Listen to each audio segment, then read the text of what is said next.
Design-design watak-watak ni tak berapa hantu sangat. Tak berapa Nusantara sangat.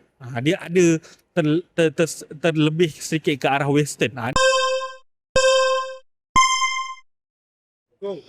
Hey, what is up my good people? Okay, baru saja lepas menonton filem Mikael Pemburu Dua Alam. Di first yang mengetengahkan genre supernatural, mistik, horror, action dan juga komedi dekat dalam filem ni, yang membuatkan aku rasa okay, siapa yang kata kenapa Malaysia tak ada filem-filem macam Constantine, kenapa Malaysia tak ada filem-filem macam Hellboy, tak kisahlah benda tahyul ke apa ke, nama pun filem kan.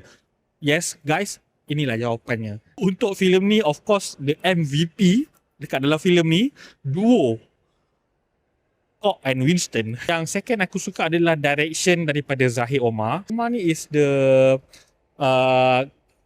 pengarah-pengarah baru yang boleh setanding dengan Razai Syam Rashid, boleh setanding dengan Anwari Ashraf, dan boleh hampir-hampir macam nak lebih akan ke arah Adrian Teh juga. So masih banyak perkara yang dia boleh diperbaiki. Untuk filem ni bagi aku dia tak sama level dengan Fly By Night. Dia ada, execution ada.